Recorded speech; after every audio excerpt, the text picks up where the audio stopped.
welcome everyone to this live at the Nutmeg Tavern. I've got a special guest here, obviously you can tell. Dave from down the street, longtime reenactor, and he is the special guest today. And Dave's got a lot of experience in reenacting, not necessarily very recently, but a lot of back history and a lot of great knowledge. So we got Dave with us, and if you got questions specifically oriented toward doing naval reenacting, Navy stuff in the Revolutionary War, being a sailor, etc., those kind of questions are great. And if you got some side questions on coffee, Dave's great for coffee information. Let's see, what else we got? We got Ryan in the back serving and making up the drinks. Ryan's also going to be some stage managing here, whatever. Let's see, on the other side of the camera, not sort of in the modern half of the Nutmeg Tavern, we've got Aaron on the console. Hello. And we've got Kyle in the question box. He's going to be reading the questions, and he's taking care of that. So if you got questions, you'll be directing them toward Kyle, and he'll refer them to us. And are we ready to go straight into questions? Yeah, let's go straight into questions. Today's drink is going to be grog because we're doing sailor stuff, and I'm going to be working on that as we go. So I'll get it to you. Yeah, so Ryan's going to be working on grog. You excited about that? Oh, yeah. Dave's excited about the grog. Yeah. What do we got for questions, Kyle? Okay, first question is, who is Dave Taylor? Well, I guess that's a good question if you don't know. Actually, I started out in reenacting, and I was in the Navy, and when I got out, I met... You were in the real Navy. I was in the real modern Navy. Yeah, on an aircraft carrier, and when I got out, I actually met Jim, your father, and he took me in friendship, and that was almost 40 years ago. And wow. So it's been a long, interesting journey. And anyhow, and that's how I got into this. And it started out just in the black powder realm, right. And I've been with Townsends in one form or another almost ever since. So right. So you did Revolutionary War reenacting. Revolutionary War, French and Indian War. I've done some Civil War. Did a brief. And then you did standard soldier and... Yeah, I've done civilian. I've done militia, Continental Line. Did 2nd North Carolina. Mm-hmm. Severe's militia, up until the bicentennial, and then we went to Yorktown. And that's where I picked up a book about the Virginia State Navy, which I knew nothing about at that time, and it just kind of proceeded from there. And so there was always that I wanted to do a naval impression because I was a sailor, and nobody at that time in the NWTA was doing a Northwest Territorial Alliance was doing a sailor's impression, and so that's about. I started doing that when we would do Samir's militia. Mm-hmm. Sometimes I would go ahead and dress up as a sailor because in a militia at that time they were saying like anybody grab anybody. Yeah, and so sailors were a lot of made up a lot of the militias, especially when you're seacoast. We went on to do the World's Fair, and then after that we went to Colonial Williamsburg, and then the unit was not as active, and so that's when I started doing a sailor impression. And, the whole unit, right? Well, there was no real unit to speak of. I was still part of Severe's militia, part of the NWTA, and for us to actually form the Virginia State Navy was a lot of research. It was kind of an uphill battle. I shouldn't say an uphill battle. There was when you form a new unit, you have to come up with your primary documentation. Right. And I would say Bill Burke gave us a lot of help, and as almost other people. But Bill would not exactly tell me exactly what to do, but he would say, if you look here, because he wanted me to do the research. Right. And because if you do your own research, you learn more instead of having it handed to you. So, and Bill was very knowledgeable. And so, anyhow, so about the mid-'80s then, because we were in Yorktown in 83. Oh, man, you're only in the 80s? Williamsburg in 83. Yeah, we're only in the 80s. But yeah. By 85, 86 is when we started, 84, 85, and 86 when we started showing up as sailors. And by We got probationary status, and then finally by 89, we finally obtained full unit status. Right. And we went on to, at one point, the Virginia State Navy was 10% of the entire NWTA. Yeah. So we had a fairly large unit. And one of the advantages that we had was because you were basically a civilian impression, in a sense. So you could wear almost anything, as opposed to, because I remember in the 2nd North Carolina, you had a regimental, you had to have all these things that had to be very specific. So if you want to do, especially something like the British impressions and stuff like that, It's just Dave. There's a duck in my pocket here. There we go. Sorry about that. Holy cow. Yeah. Go duck hunting. Yeah. He has to go to the modern side of the Nutmeg Tavern. Yeah. So Yeah. let me fast forward on you, I'm Dave. going to shut this off here. Good. So Okay. Good. that'll work much better. There we go. So you Yeah, did it's the like- Virginia State Navy, Yeah. and you also have you started after that the Blue Lion Coffee House, Yeah. right? Yeah, Blue Lion Coffee House. When we did the Virginia State Navy for several years. In the late 90s is when about 98, 99, we started the Blue Lion Coffee House. So And so you got lots of experience in a lot of different things, and the coffee It's- house was somewhat period related too. Yeah. It was. I would say the Blue Lion Coffee House, because I hung up all the uniforms and clothing from all the different time periods that I'd done. Other people gave us stuff to hang up. I had a gun rack by the door. I figured I was the only coffee house with a gun rack. There you go. So it made for some interesting conversations periodically. And you were our neighbor too. Yeah, right down. You're right down the just street. right behind here. And actually, I bought the building from your dad. Yeah. And then at one time, when the old fort in Fort Wayne, they were in a transition period.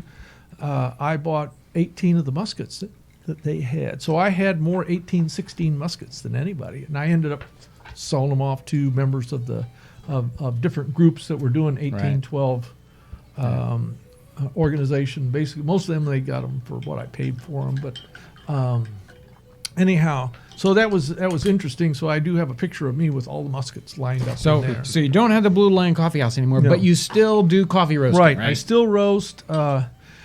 Let's see. Almost every single day I'm roasting Right. anymore. Right. So I supply several places, including Townsends and Sons. And you have- it's always fresh. And you currently have an antique store. Yes, I have an So antique store, art gallery, which is Lots of stuff. Yeah. yeah. I was just telling Ryan about for in the tavern here to hang up. I have a picture that I bought from a woman. It is of Lafayette that was commissioned by the DuPont family, Okay. which was active during the American Revolution. So I thought it'd be interesting. Sometime we'll hang it up in here. Yeah. Oh, yeah. Because it's a very period painting, Yeah. and it's a cool painting. So Great. That sounds awesome. We might talk about period artwork or something. Ooh, here come the drinks. So there you go. That's Oh, Dave Taylor. That was the first question there. are these the same? Sure or was. They are. do I give one to John? Yeah, it's like what? That's just enough for me, right? all right. So I'll go ahead and warn you guys that I haven't tried either one, and I've never made grog. Okay. So Yeah. I followed the recipe to a T. Oh, okay. Well, then it can't be that bad. So when you guys are trying that, let's move on to some questions, Kyle. Okay. More questions. So, It's tasty enough. Dave, Tasty you enough. mentioned the militia. Which group were you in? Severe's Militia. That's how I started out, and I had met Don Rapp at the old fort at Fort Wayne. Was it Tipton or Carter? Pardon? Tipton or Carter? That's what the rest of the question was. Tipton or Carter? Tipton or Carter. Sorry. When you're saying Severe's Militia, That's what he Maybe said. it He means asked if you were, Tipton, which Severe, group Carter. of Severe's militia you were in. that I could not tell you specifically. It's probably been a few years. It has been. It has been 30-some, almost, You know what this 30-some needs? years. Nutmeg. Nutmeg. That's what I was thinking. Nutmeg. I'm getting ready to make some Absolutely. more. How is it? Might be And weak. see, and I usually like mine warm, but it doesn't have to Well- be. It doesn't have to be. And apparently I know the- there's no fire in the fireplace. What? So- No, there so you is. can't- Yeah, Fire? look at it back there. Yeah. It's going. Well, it's cold fire. Yeah, it's cold fire. Cold fusion. So Can I do a couple donations Go ahead. while we wait? Well, I don't know what we're waiting on. Let's do these donations real Waiting quick. on you. Yeah. Okay, $10 from Max are cool. Yeah. Thank you. Hey, Max. Thank you. Love the Nutmeg Tavern. Yeah, I don't know if I saw you in the chat last week. Yeah, maybe he wasn't there last week. Thank you very much. Yeah, appreciate it. This is only the second week for the Nutmeg Tavern. Yep. We just had the builders in, and then we kicked them out. I'm waiting for the tavern girls to come in. No, so we don't that- have any. Hey, let's You're read not some gonna have donations, any? guys. Go ahead with the next There's donation. this there. staff, though. It's this staff. So because we wanna talk about $20 this staff from clothing. Tico Lopez. Thank you so much. Thank you, Thank Tico. you. Julie Stevens, $50. Thank you. Thank very you. much. Hi, guys. Hoping to get out to see you in person someday. We just, Oh, yeah. Yeah, even today we had people from Grand Rapids in. And Yeah, we had some folks from Grand Rapids, and there was another gal that came in, and she lives 25 miles away. Yeah. And she said that she's been hoping to come see us for 6 years and never realized that we were there. Didn't realize we were just 25 miles away. Yeah. And Yeah, she there- also said that she can't get her, she doesn't understand Super Chat or Patreon, so she brought her donation in with her. That's Personally. So it awesome. was Yeah. very kind of her. And then $20 from Reeds. So no comments, just donations. Great, no questions. Thanks, Okay, everyone. thank you so Appreciate much, guys. it. Yep. Okay, I Dave, had did they somebody use in the shop the other day who was from Texas? Yeah, oh, and, yeah. And anyhow, they were on their way back from New York and stopped in. They stopped in specifically to see Townsends and Sons. Yeah, in fact, I was talking to him later on Yeah. that day, and we were talking about the canoe project we're working on, and he sent an ad's head to me to work Oh. on that, and I've already sharpened it, got a handle on it, so it's pretty cool. Yeah, Pretty cool. interesting guy, interesting Yeah. family, actually. Wonderful folks. Okay, are we ready for the next question? Yes. Dave, did they use pemmican a lot in the Navy?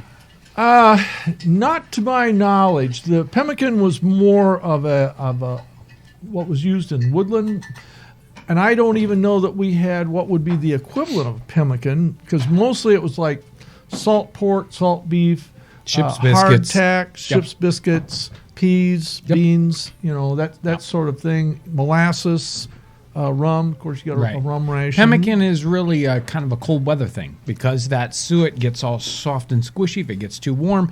When you're on board ship, you never know what temperature it's going to Yeah. be. You Right. might be in hot temperatures or in cold temperatures. And I don't know that it would hold up very well under those damp. The rats would probably love it. Oh yeah.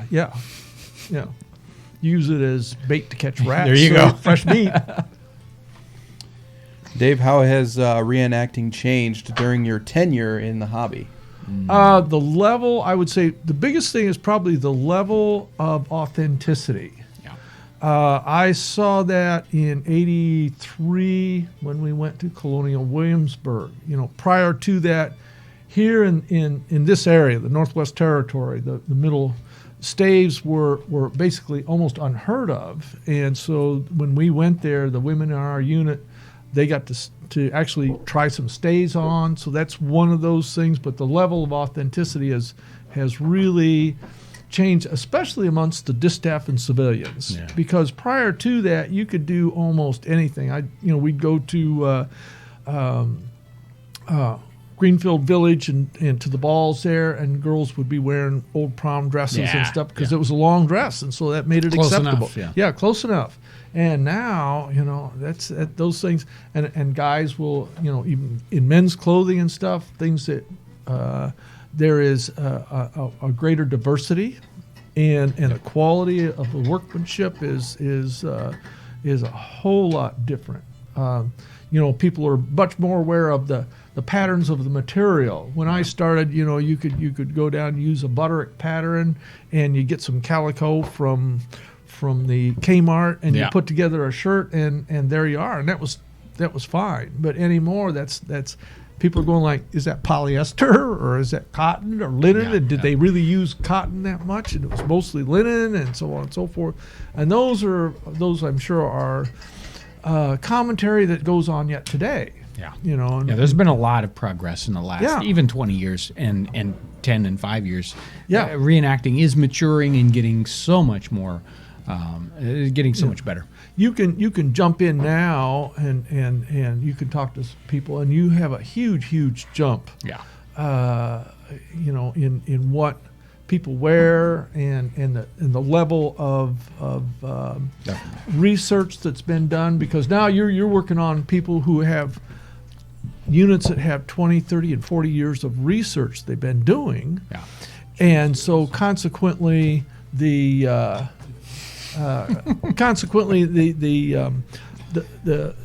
every little thing has been analyzed. And I know when and this is clear back in 81, we were considered, actually when we went to Yorktown, we were considered one of the better units that were there.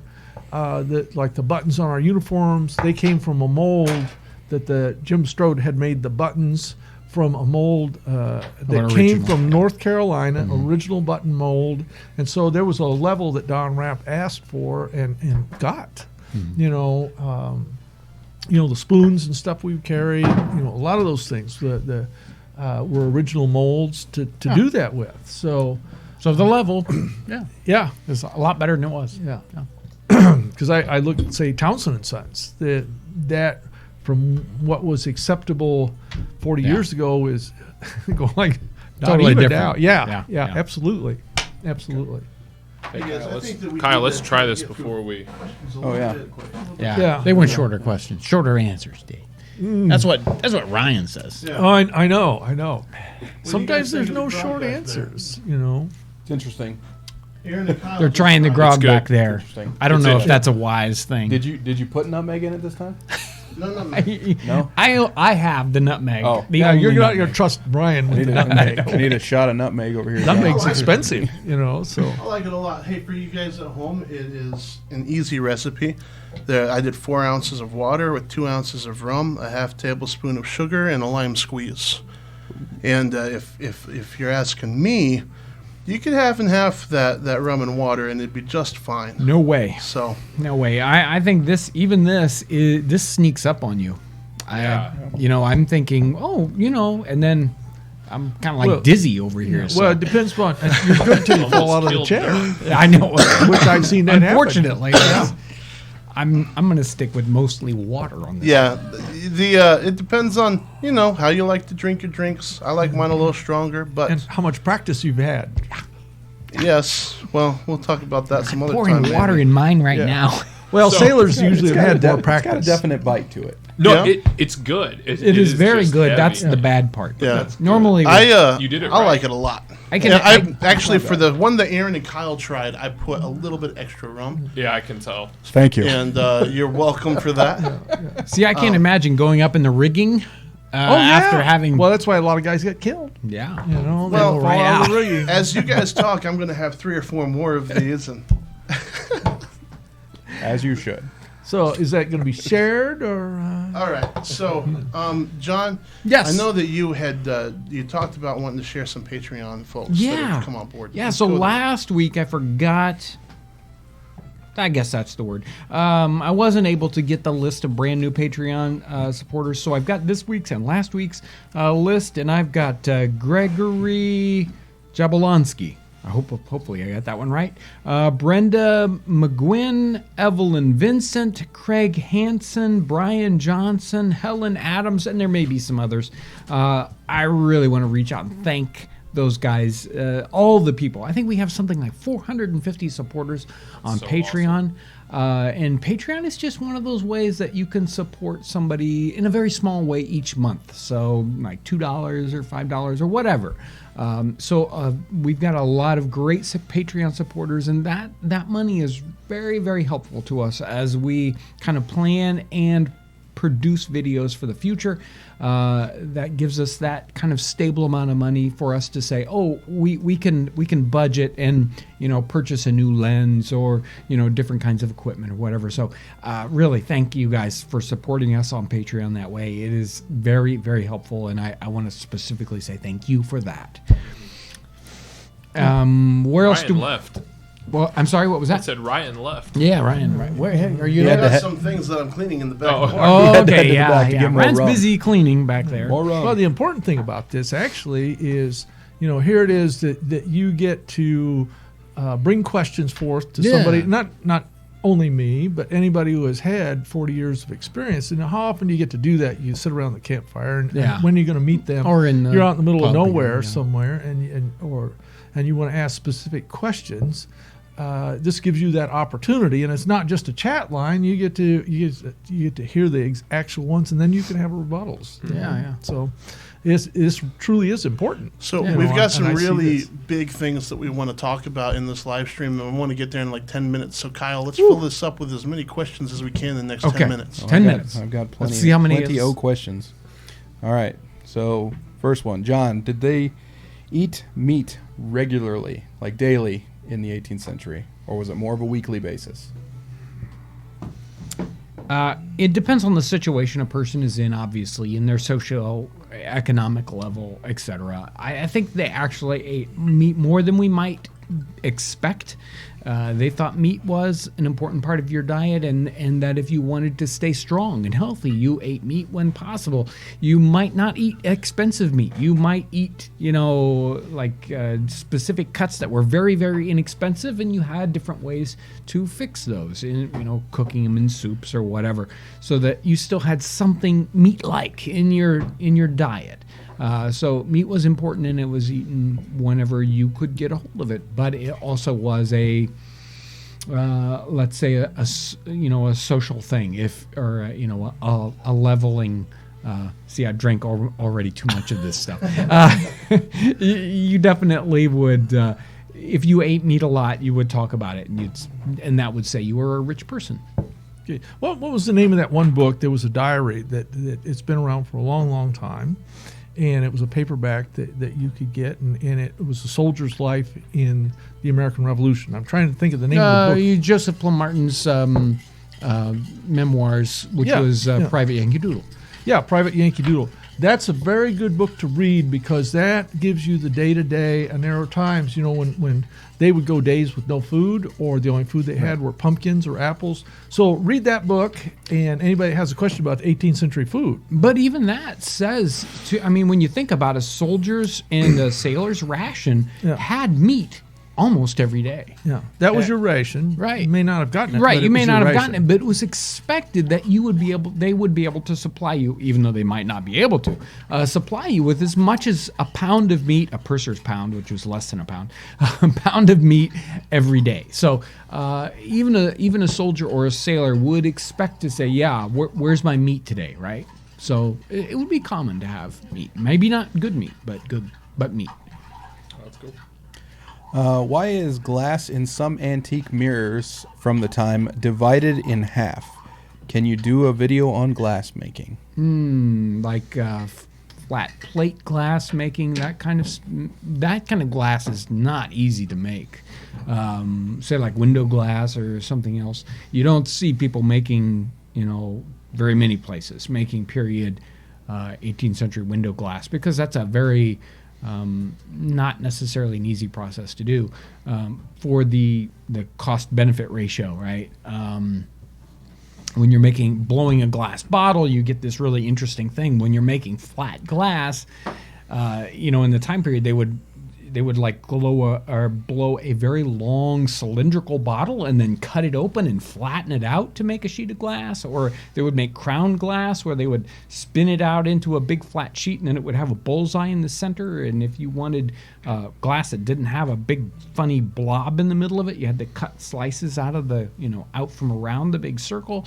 So I'm not sure about where they're going though with the split mirror glass. I'd say primarily because if you look at windows of the period, because a mirror starts with a window, right? And so consequently, if you look at windows in the period, books about that, you'll see that the windows are small. Yeah. So if you wanted a large mirror, you might have had to put it together in pieces because you made the glass first, and then you put the silver on it. So so they might make it out of multiple pieces. Yeah.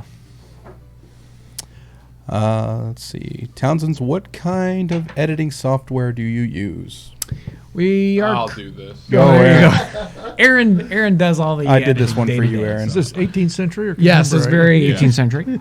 We do everything by hand. It's all 16 millimeter. Right, a hand cut and glue it together. Yep. Right now, using Sony Vegas, but I think we're gonna try to switch over to Premiere. It's just the learning, switching from one software to another takes time, but it works great for what we're doing. There you go. Yeah. How important were immigrants in fighting of the Revolutionary War? Lots of immigrants in the American Revolution, especially in the Navy. Navy was probably the most integrated of the services, because if you read the ship's crew list, you'll see that at that point, where the Continental Line, because I know in Severe's, not in Severe's militia, but in the 2nd North Carolina, because of the level of authenticity we were trying to achieve, there was a gentleman who was a black guy who wanted to join the 2nd North Carolina. And Don said, if you can show me a black guy in the 2nd North Carolina, then you can join. And he did the research. And this is there again, making people do their own research. Right. And Clyde came up with the research, showed him, and he joined the unit. So he was one of the people. And I know when we went to Bicentennial in 81, there was very few black people that showed up for that, and Clyde, as a matter of fact, did not come to that. But I was present at one of the interviews. Life magazine came along and interviewed these 3 black guys. Mm-hmm. 2 of them were officers. They were all doing a naval impression, and they interviewed these guys as what was the black participation in the American Revolution. But almost every ship's crew, you will see that there were black people in there, especially in the privateering sector. Yeah. But also in the Continental Navy, you'll see that there, if you read those ships lists, you're going to see a lot of black people. On our ship, we did the Rogue Galley Hero. I don't remember the precise number, but there was a lot of black people. There was American Indians in there. Right. So there was a real cross section, as well as you're going to see Spanish and Dutch and all those kinds of certainly French. So that was very, very integrated at that time. Probably the most integrated section, the most integrated aspect of our history, probably up until Vietnam. Yeah. Well, and if you think about it, those those ships are going to different parts of the world, and they're kind of collecting sailors at different parts as replacements or whatever. So you have people from basically all around the world kind of becoming sailors, and then they go different places. So you get a real big mix. So that's I am glad that I was in that time period. Yeah. I'm going to do a couple donations, and we'll get a couple more questions. Helen Adams, $5. 3 cheers for the NWTA. Thank you very much. Thanks. Yep. $2 from Pickle Jars. Thank you for the Spanish Florida recipes. No problem. Those were great. Those Spanish recipes are great. And I'll probably pick up a couple more at the end. There's so much great stuff in that particular cookbook. It's a killer. Yep. It's a good one. And then $10 from Keltoid 5.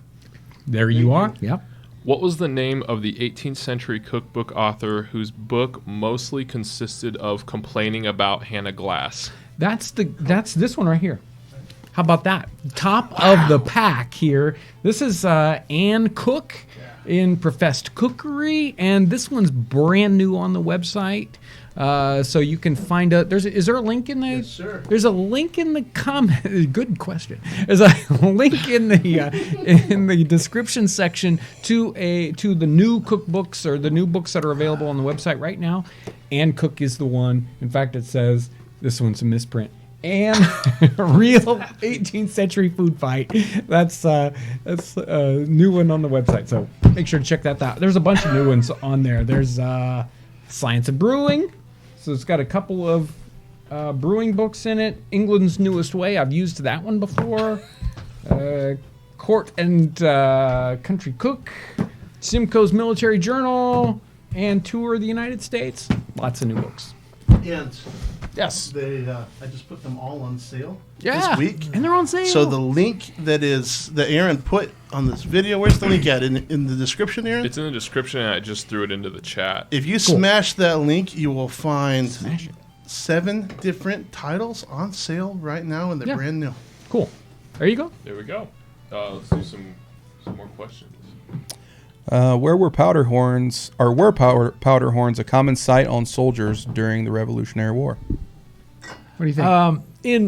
Well, actually not really, because you wanted to have your cartridges pre-made. You didn't have time to get your powder horn out, measure it, because you're expected to, if you were good, do 6 shots a minute. So that means you don't have time to measure that. At least as a line soldier. As a line soldier. So almost everybody carried a cartridge box, Well, I don't think including most people militia. probably get the difficulty in that concept. I mean, is 6 shots a minute? Is that pretty difficult? That is really, really That's fast. 10 seconds. Yeah, that is fast. And so, have you come close to that, Dave, personally? I'm going to say probably not really. Now, I will say we had 2 cannons in our unit. That was a fun thing about doing Navy. Yeah. We could have anything. Got cannons, yeah. Yeah, we had a couple cannons, and my crew was pretty close on How many could rounds? conceivably Yeah. do that. Now, Really? that's conceivably, but that's fast. You know, Yeah. you're But you weren't running them in and out either. On board ship, you had to run the cannon in and out of the portal and all that. That's going to slow you down. This is a standing gun. Right. Running through the drill. We knew the drill.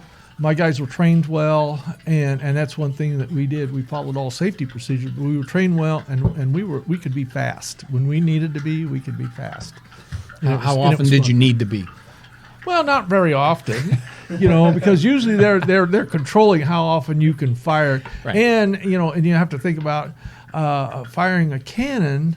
You're using quite a bit of powder each time, so it was an expensive Yeah, you burned proposition. through Yeah, some expensive. yeah, you could run through a cannon, the amount of powder in just a few rounds. What the whole unit might, a lot of Right, whole units will run. Right. Tell us For about your entire- cannon, Dave.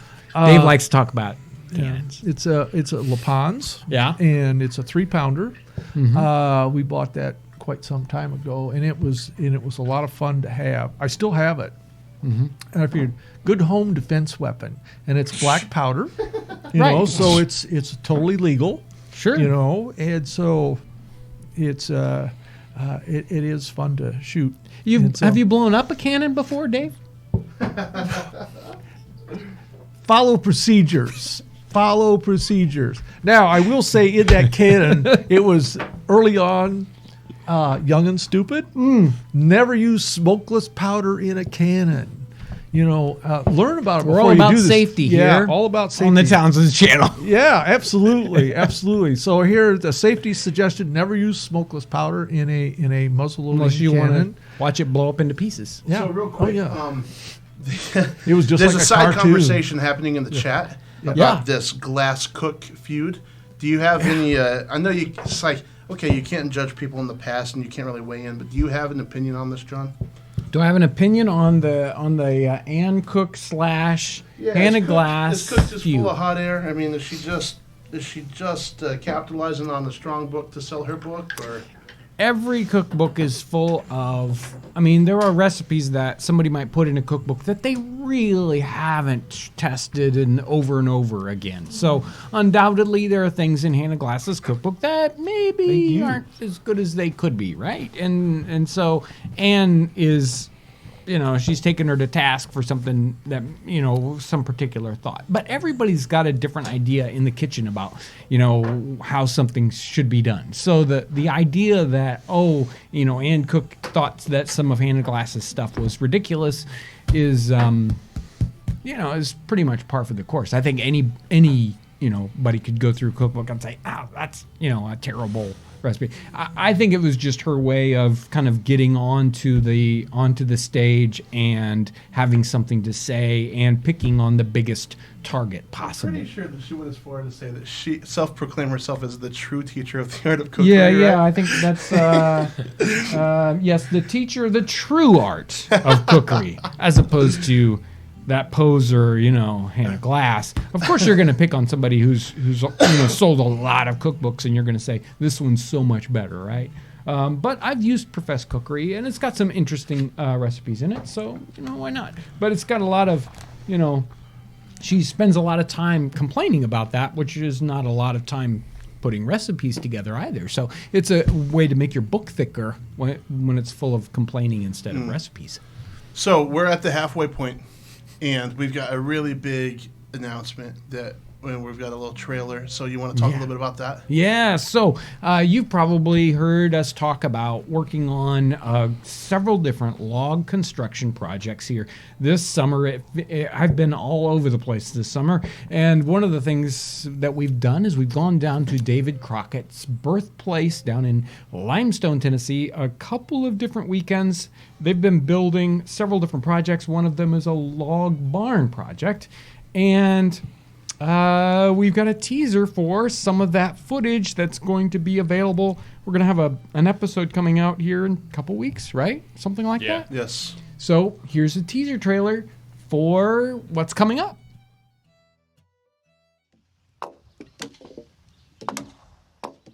When I first started working on my first cabin, I didn't know what I was doing. This is not easy work, and I have aches and pains and all kinds of stuff doing this stuff, and there's days that I can't even do it. But I think you should definitely follow your dreams. I mean, that's what we do here in America.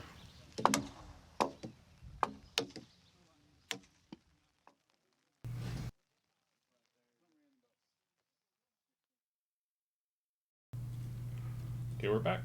Audio up? We're good. Here we go. Okay. Hey, we're back, and wow, I really am excited about this. I've watched Aaron cut this video, and it was a challenging cut to start to put this together. It's still sort of, I think episode 1 is mostly done. It's going to be a 2-parter. Well, Yeah. at least 2 parts. At least 2 parts. It might end up being 3.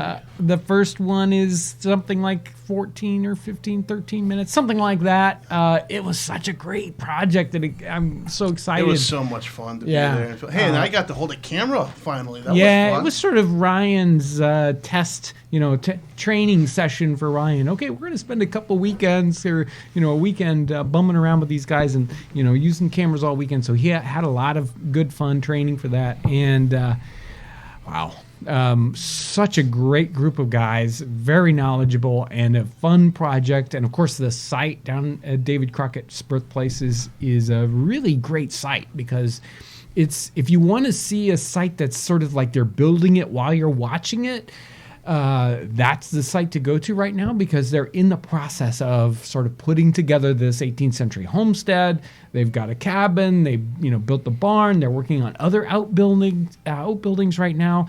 A great site to kind of watch that happen, and it's a fun place to be. So Now, where's this at, John? Limestone, Tennessee is in eastern Tennessee, up kind of close to the border there with Virginia. So North Carolina. Yeah, North that's right Carolina. in So I think Sounds like it's a close fun to, trip. Yeah, close Fun to trip. Boone, isn't it? Yeah. it's pretty close to Boone. So not far from Chattanooga or right. Charleston. And we met and interacted with such a wonderful folks, Jamie Tyree, and of course Jim Wilson's there. You heard his voice in that one. Mr. Long Mike Long and was Keith in there. Sayers, and it was a bunch of great folks. So a lot of fun. Yeah, really excited to show that. It's been a monster to cut together. Yeah, we pretty much just brought back a mountain of footage and said, "Here, Aaron." Right, yeah, we kind of dumped this, here you go. Here's And they ran away. Yeah. Good luck with that. Bye. So but it's really some great footage, and it'll be fun. It'll be fun. So hopefully, that's not this Monday, but next Monday. No, I think it's going to be. Tenth. Well, You it said the 10th. 10th. Yeah, The 10th. That's So what we're it gonna said. make it happen on the 10th. You will see that stuff on the My 10th. first render, it just said coming soon, and Ryan was like, put the date in there, so now we have to actually do it. Yeah, to do we'll it. just do it. Yep. Let's see what is coming up. Monday is which episode are we doing on Monday? Oh, they'll have to tune in and see. Oh, come on. You're not even going to... We're going to do a French recipe on Monday. We did a couple of French recipes, and oh, yeah. They were awesome. Okay. We have not utilized Dave like we need to yet. Let's get some more questions quickly. More Dave questions. Quick questions, quick I was gonna say, answers. sweet or Let's savory? go. Quick. On the French recipe. Well, both of them, they were... the one was savory, one had some sweet and savory. Okay. Well, I'm all about food. There you go. What do you got, Kyle? That'll work for Dave. Okay, were there major differences in how privateers and naval militia were perceived by people of the time? What do you think?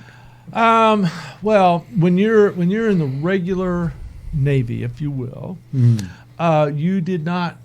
were not able to enjoy when you captured a ship. Right.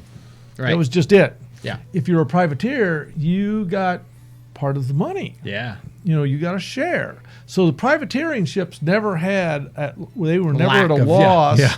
because, there was your Everybody wages, wants in on that, yeah. Right, and there was the addition to it. And it was also funding the Navy at that time was difficult, Oh, yeah. trying to get the money to Right. fund the Navy. And then they had built some ships and didn't have a crew. Yeah. So that was one of the things. I know in our ship, even though it was the Virginia State Navy, which was a state navy, all the states had Had their own Navy. Yeah. had their own navies. In October, we were getting ready to go to sea, and we still had not received our uniform allotment. Mm-hmm. So that was consequently in the NWTA, you have a 30-day time period that you pick out for your. You're trying to portray that particular Right, you time portray frame. that 30-day period, so that's where your documentation is. And so we had picked that day, and initially our uniforms were brown jackets with red waistcoats. Mm-hmm. And it turned out on the 28th, through naval documents in the American Revolution. See, I Yeah. got remember the pout fish? Yeah, yeah. This was the book I was supposed to get. Yeah. A gentleman in our unit, David Schmid, found this documentation, and he found out that on the 28th of October, our captain had sent off to the State. state Right. that we had not received our uniform allotment Which yet. means you basically could wear anything you want. Yeah, wear anything we want. So thank you, David Schmid, Yeah. because you kind of changed the whole dynamics of the Virginia State Navy. So Yeah. thank you, Dave. Yeah. Dave's a stickler for So, documentation. but how people perceive that, though, because one is kind of official and the other one's semi-official Yeah. and sort of mercenary, Right. Probably people thought about them very much differently. And that I couldn't really tell you for sure, other than you probably were perceived that if you were a privateer or a state navy, that there was probably a loyalty, if you will, through the states, and so you were fighting for your state. So you had your loyalty was to the state and not the entire Right. continental. Right. And so probably if you were a civilian and your son went and joined the state navy as opposed to the continental navy, you probably were able to relate to that easier. Really? Okay. And so that is a perception, Yeah. but I couldn't tell you unequivocally. But there again, it's the difference between the National Guard and the United States Army. Well, but I think, in this day and age, we kind of consider ourselves a little more federal than they Right. did in the time period. It's Yes. like, no, Virginia is Virginia Yes. versus, it's United States, and then there's kind of this Virginia, well, it's kind of connected, but not so much in the time period. Right. In that time, if you were from Virginia, Yeah. that was your country. home. Yeah, that was your country. Okay. All right. What kind of punishments did the Navy hand out for crimes or disobeying orders? Well, it depended upon what the crime or disobeying of the orders was. Right. Lashing was not uncommon, Mm-hmm. and there again it depended upon. And this wasn't a little weak lashing. cat there. of nine tails, and some cat of nine tails was like rawhide that was woven with little metal barbs in it. So it was not. You didn't want to get that, and of course there's keelhauling was outlawed, and I don't remember precisely when it was outlawed. And keelhauling is where they tied your hands and feet and they would drag you underneath the ship. Ouch. And of course with barnacles and stuff, very few people survived keel hauling, but lashing was not uncommon, and there were some people though that died from having lashes. It depends upon, because if you made the rounds of the ships. And there were lesser punishments. Right, yeah. there were lesser punishments, food and water, or bread and water Right. punishments, And it all depends upon, there again, Continental Navy, State Navy, privateers. And when you get clear down to privateers, a lot of that stuff was the captain, he got to be the captain. It was a vote. Right. So you got to be a nice guy. Right. And your punishments might be simple duty punishments, like you had to do certain things that maybe were distasteful. Yeah. If you were a midshipman, you might be sent to a masthead to, spend time at the very, very top of the mast for a while. There are lots of interesting, probably little things you could do. Yeah. And it happens. Right. Hey, Dave. I have a question about the Cat of Nine Tails, actually. Would they rub salt in your wounds after you were done? Because I've heard that was something that they did. Yeah, salt water. From what I understand, they didn't rub salt in your wounds, but salt water. And it was probably more it wasn't meant to... It wasn't meant to clean as a punishment. That was just to clean up the wounds, keep it from bleeding, and to not really. It wouldn't cauterize the wounds, but it probably at that time was to clean them out, bind you up, and try to make it better. Yeah, but still, it didn't feel very good. No. Anytime you get salt, anybody who's ever had a paper cut, unpleasant. Let me do a couple donations, and then we'll certainly. do questions. Go ahead. $5 from Anthony Frank. Thank you, Anthony. Thank you. Keep up the great work. Thanks for all the great content. Thank you for watching. Yeah. And then $10 from Renee Shepard. I don't know if this is for Dave. Hey, will you say hi to Brian Smith for me? Brian Smith. Yeah. Hey. Can we do that one more time? I know Brian Smith, so hey, Brian. Hello, Brian Smith. Yeah, we're good. Are you good, Aaron? Okay. Let's see. How much was the daily rum or gin ration for sailors in the time period? I have somewhere a ration cup, and I'm going to say it was, and I don't really recall because I haven't read for a while, but as close as I could tell, it probably was about 2 to 4 ounces. Of course, Jill cup. Yeah.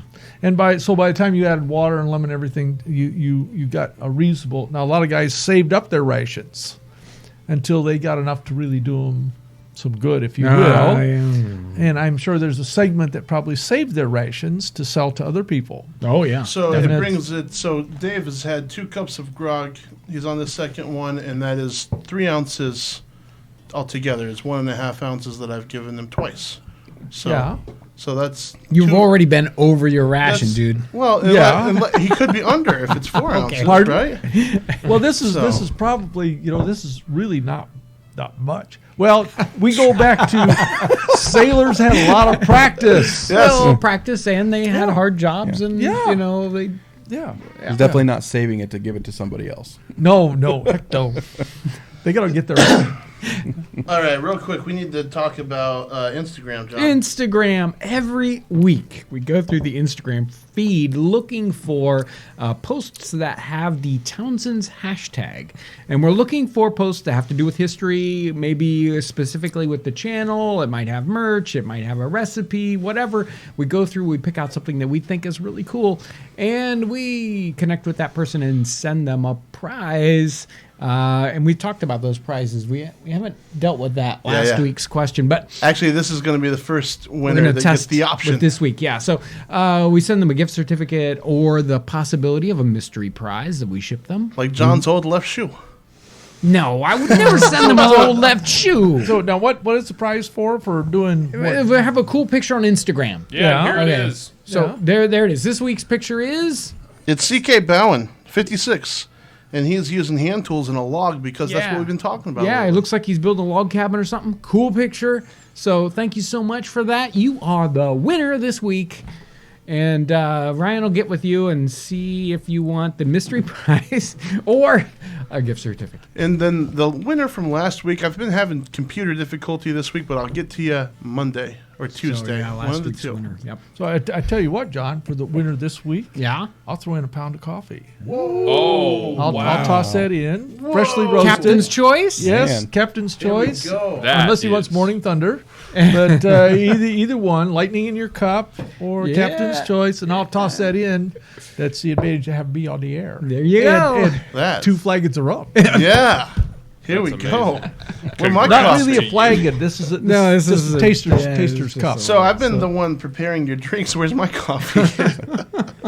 You know, a lot of people are saying that they want John's left shoe. So how awesome would it be to get some Dave coffee in John's I've got left some shoe? shoes if you really want shoes, but I don't Well, you know. can put the coffee in the shoe, shake it a little bit, and add a certain character to the Oh. coffee. I'm sure. I don't know if it's the kind of character you want. Yeah, that's true.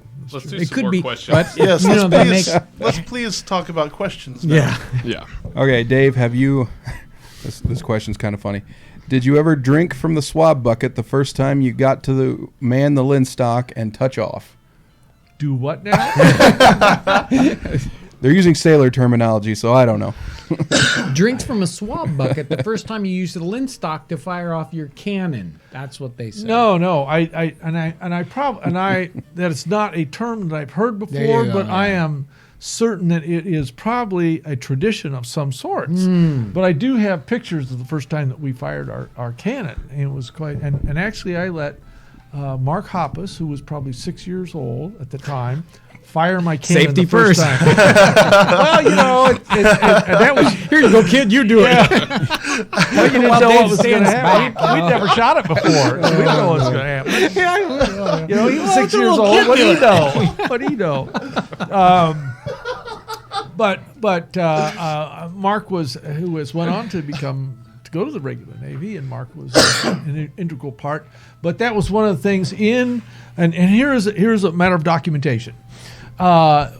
Normally in the NWTA, you could not go on the field till you were like 14 years old. We had documentation as a powder monkey. You're right. You could be at 6 years old. So anyhow, we presented Like, hey, documentation. they had 6-year-olds on the field. Yeah. So here was Mark, and he was our powder monkey. Right, So he got to go on the field. And that, just as a quick aside, there are a lot of different kind of groups that wonder how they can get kids involved in reenacting, and even groups of kids connected in reenacting. And a group of powder monkeys for a ship is actually a very interesting concept, isn't it? perfect. That- Oh yeah. right. Can you imagine 6 years old and you get to fire a cannon? Yeah, yeah, Yeah. Holy cow! I'd have been thrilled. yeah. Hey, JP says Dave Taylor is on fire. Ouch. He's saying that right now, and he I wishes mean, putting him out. he wishes he was drinking Smoking. grog right now. Come and join us. Okay. You got Kyle. All right, Dave, have you ever been on any historical ships? Oh yeah, several. HMS Rose. Yeah. The Which isn't called the Rose anymore. I think it's the Bounty now. it could actually I'll tell you a real quick story, and I'll try boy. to make it really quick. Really quick, Dave. St. Augustine, Florida. We just come back from the Caribbean, and we were pulling to St. Augustine. I'm going to Salvador Dali Museum, and here it is. I see the Bounty. So I go early in the morning. So I run over there, and I'm going. I take pictures on each side, and because they're closed. And so here's the guy comes out of the side gate of the visitor center. I said, "Hey, can I get inside and take pictures? I've come all the way from Indiana. Just take pictures." And he of this." steals the ship. No. Yeah, well, and he said, "Sure, you can go in." So I'm taking a couple pictures, and I said, "Say, can I go aboard the ship?" And he said, "You have to be quiet. People are sleeping." And anyhow, and so we take a couple and so I said, "Can I get into my clothes?" And he said, "Just take your pictures and go." So I run out to the street. I change into my 18th century clothes. On the street, joggers are coming by, and they're like, "Who is this strange guy? He's taking his clothes off." So we go aboard the ship then, and I'm standing in the rigging and all this, taking pictures. And a friend of mine's with me. He's taking pictures, and this guy comes up, and he's going like, "I don't know who you are or anything, but how would you like a job? I will hire you. I'll pay all your expenses. I don't know who you are or anything, but I like the way you dress. We're going through the Caribbean for 2 months, and I'll pay you to come on, all your expenses, and I want you to teach these guys how to act and look like you." And I had to turn it down. Now there's more of a story behind it. Unbelievable. Well, I had A real job. You had I to don't do. know. yeah, if I it had would to go work to a in real that's a job, short which amount of I'd time. actually only worked for 1 week. And I told the guy, that the only reason I'm going to take this job is because I'm leaving for the Caribbean for 2 weeks. And he said, well, okay. And so, but anyhow, that's a quick story. And that was the HMS Bounty. So, and I had opportunities they wanted me to come aboard the Rose, and there's been several other small ships that Thank you for telling us some that great story. opportunities. Let's move on to another question, Kyle. Yeah. All right. Do you guys live in some sort of 18th century historic museum village, or are you just on a stage? It's in our heads. You are actually in this virtual 18th century Nutmeg Tavern with us right now. It just resides here in the ether. So, sorry. But it could be real. We could build a real one. Oh, sure. Yeah. I used to live in a cabin in the woods, 12 by 16 feet, no running water, and I lived that way for almost 4 years. So it was a good time. Everybody should try that. It gives you a real appreciation of hot running water. Dave Thoreau Taylor. Okay. Let's do 2 more questions. All right. Let's see. This one says, I've been seeing a lot of anti-colonialism on social media lately. Have you received any pressure or attacks from people on social media that are anti-colonialism? What is social media? I'm not sure what you speak of. Have you got it through the mail? Other than, I don't know how to say a lot, that. honestly. No, not really. I know that, other than YouTube, I run the social media platforms. I haven't seen a thing. No, people are usually pretty civil about stuff. Cool. Next. Last one? All right. Last question. Let's see. Last question. Either of you, John or Dave, do you know of any interesting unsolved mysteries of the 1800s? 18th century. 18th Unsolved century, mysteries, Dave. What do you think? The only thing I can think of as far as unsolved mysteries might be is where certain ships might be sunk. And they're still looking for that ship and those millions of dollars that are laying there. Yeah.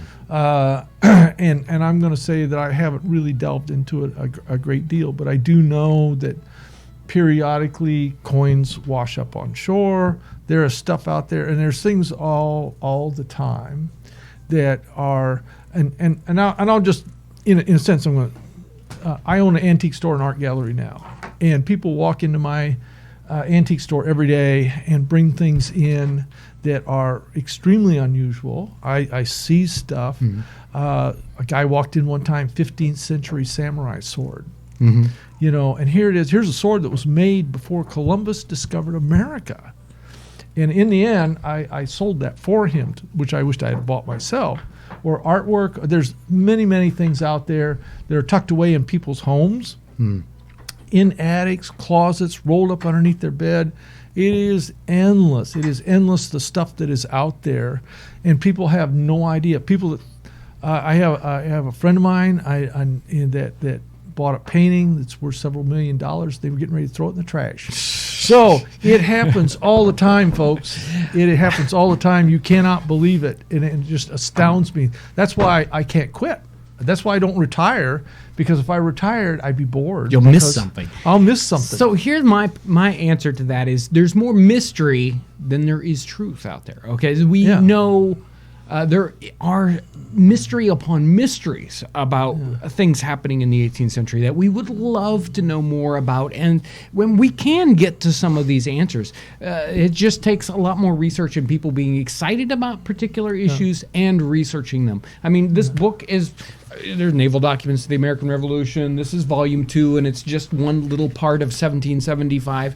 There's a lot of information, and you could go through this and kind of draw some lines and come up with some great information, but people have to do that. All these things have to be done. They're all mysteries that are waiting to be solved. There are so many of them that we don't even realize it. There's so much to learn, and that's what's so exciting. There's no amount of depth that you can keep plumbing, going down, and finding so much great information. That's what excites me about what we're doing. There's always something new every day. There's always so much fun and so much to learn. So there you go. Yeah. Oh, hey, yeah. John. Absolutely. Okay, Absolutely. it's time for us to go, but I'm wondering, Aaron, Yeah. for the folks that have jumped on since then, can we play the trailer after John I signs was off? actually just gonna say that. Okay, We'll run it so again. I'll do my outro here, and then Aaron's gonna replay the little teaser trailer for the upcoming piece. So. Number one, I want to thank Dave for coming in today. Thanks, kind of Dave. at short notice. He's had a rough week, a rough day. I walked into the shop at noon. He's like, Dave, remember we're doing the thing? He's like, oh, what? So Dave came in short notice again. Yeah. Thank you so much, Dave. Oh, my pleasure. It is exciting to be here. Yeah. I want to thank all the guys behind the scenes and Ryan back there for making us this wonderful grog. Although, not enough. Not enough. I had plenty. Aaron, although it was Professional, really good. amateur. It was really good. Thank you, Ryan. Thank you, Aaron. Thank you, Kyle, for going through all those questions. Thank you guys on Super Chat for Yes, your thank you. supporting Thank you very us much. with this in this way. It helps us do what we do. We couldn't do it without you. All you folks that watch videos. What you do is so important. Even something as simple as, hey, I watched John for an hour today. Thank you. That means a lot. Yeah. And when you comment, when you share our videos, that's incredibly important. When you reach out to us, people, thank us on Patreon by supporting us that way. When you buy merch, as pretty soon we'll have a Nutmeg Tavern mug available. So again, there's so many different ways, and you guys are so helpful. So so I really want to reach out and thank you guys so much for all that. Thanks for watching today. There's probably a lot of people out there that actually have lots of answers where they're Yeah. doing their research. Yeah. And there's some little tiny tidbit out there That connects the dots. that yeah. connects the dots, and you are important. Yeah. Thank you so much.